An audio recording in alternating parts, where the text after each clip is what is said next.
Report des élections au cours de la rencontre avec les diplomates, le Premier ministre Dr Choguel Kokala Maïga a évoqué les raisons qui justifient le report de la date des élections présidentielles. Inauguration de 3 centres de paiement des retraités dans les communes 1, 4 et 6 du district de Bamako par la ministre de la Santé et du Développement social. Les détails en cours d'édition.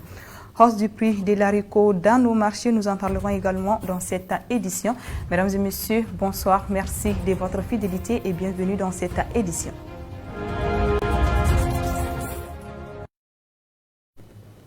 Comme je vous le disais dans le titre, au cours de la réception des diplomates à la primature en début de semaine, le chef du gouvernement, Dr Choguel Kokala Maïga, est revenu largement sur les tensions avec la communauté économique des États de l'Afrique de l'Ouest, CEDEAO, et les raisons qui justifient, selon lui, le report de la date des élections présidentielles. Pour en savoir plus, suivons ce commentaire avec Sali Sissoko. Le chef de gouvernement a une fois de plus déploré les sanctions diplomatiques avec la CEDEAO et jugé les sanctions illégales, illégitimes et inhumaines. Il a ensuite tenté de dédramatiser sur la rupture diplomatique et l'arrêt des échanges commerciaux, ainsi que les transactions financières, le gel des avoirs du Mali à la BCEAO, la fermeture des frontières, en les comparant à une brouille passagère entre les membres d'une même famille. Le Premier ministre est visiblement opposé à l'exigence de la CEDEAO de ramener raisonnablement la transition à la tenue sur le mot et uniquement d'élections. Il affirme, depuis 1992, le Mali a régulièrement organisé divers scrutins qui ne lui ont pourtant pas épargné des ruptures à répétition de l'ordre constitutionnel.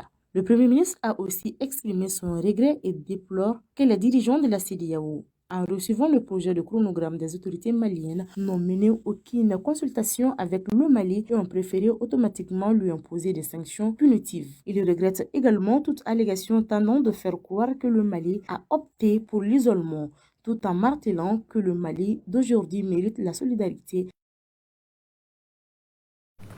Parlons toujours politique dans cette édition. La grande famille du Rassemblement démocratique africain. Une fois de plus, les différents partis politiques issus de l'Union soudanaise se sont réunifiés pour former le Rassemblement démocratique africain. Ces propos sont de Mahaman Dourentier, membre du RDA Mali. Il s'est exprimé au micro d'Abdoulaye Fama Koulibaly. Fort heureusement pour la grande famille du RDA, nous avons de nos jours des dirigeants qui sont vraiment soucieux du devenir de ces partis. Raison pour laquelle, depuis les années 2009, nous avons commencé l'organisation de la première phase de la fusion. Et c'est ce qui a donné naissance à l'UMRDA Faso-Djegui, à travers la fusion entre l'USRDA, les MJT, l'UDC et le célèbre parti du feu, Dr Ibrahim Boukarba. Donc là, on se rend compte que c'est la même dynamique que nous sommes encore donné les mains pour pouvoir aller vers le RDA Mali, dont les récépissés ont même été reçus, sont obtenus le 7 de ce mois même. Le RDA Mali vise toujours les rassemblements. Donc si vous voyez que le Mali souffre même jusqu'à présent, c'est parce que les Maliens ne sont pas rassemblés.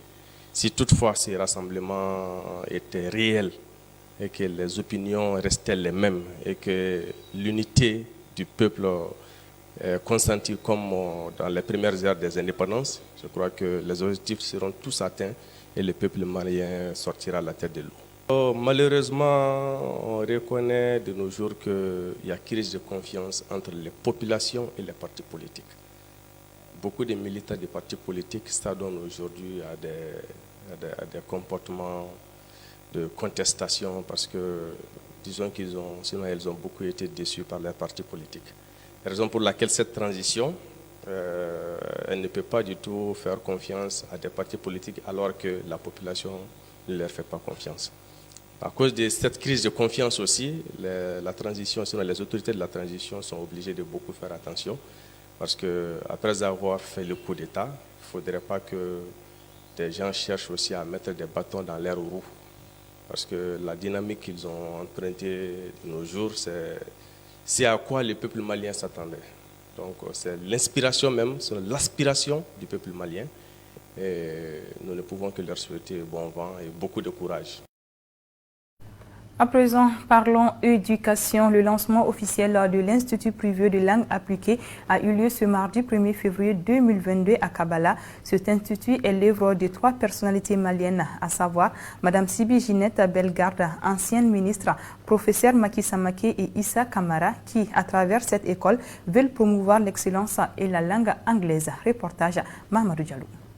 Situé à Kabala, non loin de la zone universitaire, l'Institut privé des langues appliquées performance IPLAP est le produit d'éminents éducateurs et professeurs qui ont fait leurs preuves dans l'essor de l'éducation malienne. Cet institut se veut un cadre idéal pour un apprentissage de qualité. Les filières de formation sont droit et commerce international, marketing et communication, langue, littérature et civilisation. L'enseignement que nous comptons donner, nous envisageons de donner est pratique. C'est orienté sur l'apprentissage de certains outils que les apprenants doivent maîtriser. Vous avez également l'informatique. Vous avez la formation à la création d'entreprises, l'entrepreneuriat, si cher à beaucoup de parents, parce qu'il faut savoir apprendre, il faut apprendre à faire quelque chose soi-même et ne pas rester focalisé sur ce que l'État offre comme place à pourvoir au niveau de la fonction publique. Donc, à notre niveau, en plus de ce qui est dit plus haut, les étudiants vont apprendre à créer leur propre entreprise. Cette cérémonie de lancement a été sanctionnée par une visite des infrastructures modernes adaptées aux normes internationales, avec un nombre d'étudiants limité et des espaces pour le développement personnel de l'étudiant. Cette journée porte ouverte avait pour objectif d'expliquer les orientations et les offres de formation de cet institut, qui met un fort accent sur l'anglais, afin d'adapter les enseignements au métier de l'entreprise. Nous sommes en terrain connu. Et à la retraite, nous avons décidé d'apporter notre contribution parce que nous croyons en quelque chose. Et vous savez, l'éducation, l'école, c'est la première institution à mon avis. Je peux me tromper, mais c'est l'institution la plus forte parce que quand ça ne marche pas à l'école, ça ne marche nulle part. Le développement n'est pas possible sans l'école. Nous avons décidé de faire autrement. C'est pourquoi les amphis de 100 places, les grandes salles, nous refusons. 10, 12 maximum. Bon, certains pensent que vraiment, bon, écoutez, c'est que nous ne voulons pas de l'argent. Non. Nous avons dit que l'école, une école privée, c'est un business. Mais un business pas comme les autres. Pas comme les autres. Nous mettons l'accent sur la qualité. Nous mettons l'accent sur la qualité. Et c'est pourquoi nous avons décidé d'avoir un groupe réduit pour pouvoir les contenir et les façonner à notre manière. La différence entre nous et les autres, c'est que nous tous, sans exception, nous sommes des professionnels. Et à ce niveau-là, nous recrutons des enseignants qui ont fait leurs preuves. Et pendant 7 à 8 ans, je suis à la tête de l'université, donc je sais faire la différence. Madame le ministre aussi, Madame Sibi et Issa tous, c'est que nous prendrons la crème de la crème pour enseigner. Parce que nous ne sommes pas seulement que des enseignants, nous sommes des éducateurs. Bon, ça peut paraître bizarre, hein, les gens. C'est des concepts synonymes. Mais on peut être enseignant sans être éducateur.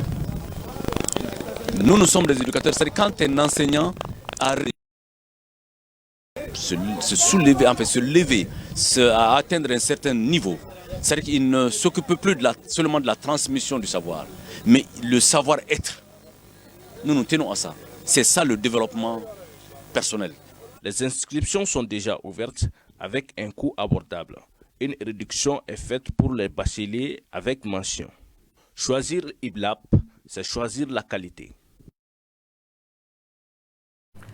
À présent, suivons le décryptage de l'actualité dans nos régions en bref et en images avec Kanja Traoré.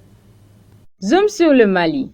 À Sikasso, plus précisément à Koutiala, l'association des femmes du Nord Mali a organisé ce week-end à Koutiala une journée d'information et de sensibilisation en soutien à la transition. Plusieurs centaines de représentants d'organisations de la société civile et des leaders communautaires ont pris part à ces regroupements. Lors de la rencontre, les participants ont véhiculé des messages de soutien aux organes de la transition et des messages hostiles à la France et à ses alliés. De Sikasso, nous irons à Ansongo. Les acteurs de l'éducation, notamment les membres du comité de gestion scolaire et les membres de l'association Mère-Enfant, ont bouclé 2 jours de formation mercredi 2 février 2022 à Ansongo. Ce recyclage est basé sur le rôle et la responsabilité des membres de ces organisations. La formation a été organisée par le Centre d'animation pédagogique d'Ansongo avec l'appui financier de l'ONG IRC. Et enfin, et toujours à Ansongo, les forces armées maliennes FAMAN, au cours de leur patrouille, ont effectué samedi 5 février 2022 des opérations dans le village de Tassinga, dans le cercle d'Ansongo. Un présumé bandit soupçonné d'être l'indicateur des positions des FAMAN a été arrêté. Des sources locales indiquent qu'au même moment, un violent combat a opposé des groupes terroristes dans la zone de Soudouhaïré, dans la commune de Boura. Les mêmes sources précisent qu'après ce combat, certains ont fui et ont rejoint le village de l'Elhoy. Des boutiques au niveau de la foire de l'Elhoy ont été incendiées. C'est tout pour Zoom d'aujourd'hui. À présent, ouvrons une fenêtre sur l'actualité internationale avec Fatoumata Diallo. Bienvenue dans l'actualité internationale d'aujourd'hui. Au Burkina Faso, ce mardi 8 février a été mise en place la commission technique qui doit tracer les contours de la transition. Cette commission doit proposer dans les 15 prochains jours un projet de charte pour la transition, un agenda de la durée de la transition. Le lieutenant-colonel Paul-Henri Damiba a appelé les membres de cette commission à faire preuve de patriotisme et mettre au centre de leurs travaux l'intérêt supérieur de la nation. La sécheresse dans la corne de l'Afrique menace 13 millions d'individus, soit un record depuis près de 40 ans selon les Nations Unies qui déplorent 3 années où la saison des pluies a été inexistante. En Éthiopie, l'Est et le Sud du pays sont particulièrement affectés avec près de 7 millions de personnes en besoin d'urgence d'aide humanitaire, soit une nouvelle crise alors que le pays peine déjà à gérer la situation catastrophique dans le nord du pays due à la guerre au Tigray. François Béa, le puissant conseiller spécial du chef de l'État Félix Tshisekedi en matière de sécurité, est toujours aux arrêts. Depuis samedi 5 février, il est détenu dans un local de l'Agence nationale des renseignements ANR. Mardi 8 février, la présidence de la République a publié un communiqué évoquant des ajustements contre la sécurité nationale, sans donner plus de détails et appelant au passage la population à la vigilance au calme.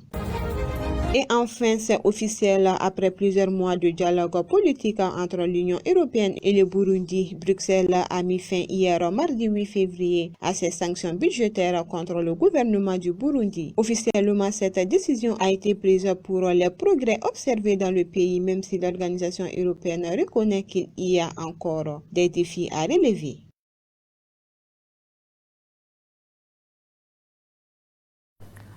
Autre titre de cette édition, pour rapprocher les centres de paiement aux retraités, la ministre de la Santé et du Développement social a procédé au profit de la Caisse malienne de sécurité sociale à l'inauguration de 3 centres de paiement des retraités dans les communes 1, 4 et 6 du district de Bamako. Oumou Diakité nous en dit plus dans ce commentaire.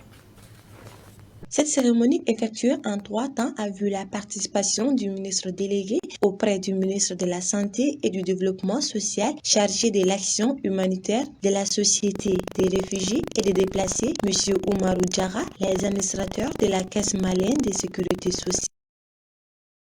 Parmi les objectifs de la Caisse malienne de sécurité sociale figure l'accès des centres de paiement aux retraités. Cette catégorie de personnes de notre société qui a tout donné au pays doit avoir un traitement très spécial après une retraite méritée, selon la ministre de la Santé et du Développement social, Mme Djamilatou Sangari. C'est ainsi qu'à Bamako, les communes 1, 4 et 6 viennent de bénéficier de ces centres de paiement au grand bonheur des retraités. Une occasion pour le président de la Fédération coordination nationale des associations des retraités, M. Sidou Monzon Traoré, et le vice-président de l'association des anciens combattants, veuves et victimes de guerre du Mali, le colonel à la retraite Amamaïga, ont tous apprécié ces joyaux bâtis pour eux. Ils ont remercié les autorités de la transition pour l'initiative. Le coût total de ces infrastructures s'élève à plus de 350 millions de francs CFA. Chaque centre est dirigé par un responsable.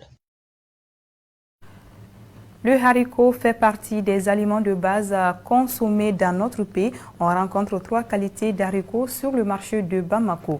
De nos jours, le kilo se vend à 600, 700, voire 750 francs CFA selon les qualités. Ces prix sont en légère hausse par rapport aux années précédentes. Pour en savoir plus, suivons ce dossier réalisé par Oumou Diakité. L'haricot constitue un aliment de base pour certaines populations, particulièrement la population malienne. Il apporte des protéines, des glucides et des fibres alimentaires ainsi que des sels minéraux. Cependant, il est très consommé par la population malienne. Mais de nos jours, son prix est à la hausse sur le marché. De ce fait, les vendeurs ainsi que les clients se prononcent à ce sujet.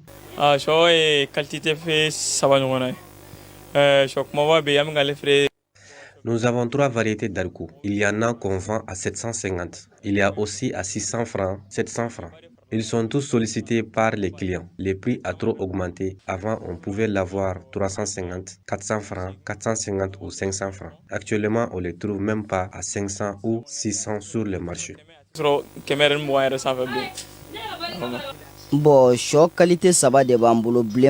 Nous avons 3 sortes d'haricots. Il y en a 2 qui sont de couleur blanche et l'autre est rouge. Il y en a pour 650, 700 et 750 francs. Les 3 sont tous sollicités, mais les clients préfèrent beaucoup les blancs. Oui, son prix a augmenté par rapport aux années précédentes. Je ne sais pas en réalité la cause de toutes ces difficultés.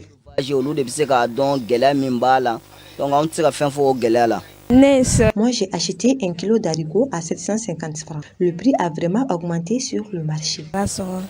Rappelons que l'haricot joue un rôle important dans l'alimentation humaine et il est très consommé par la population malgré la hausse de son prix sur nos marchés. Et voilà, c'est tout pour ce journal. Merci à vous de l'avoir suivi. Très bonne suite de programmes sur M7 Télévision et sur la radio Émergence.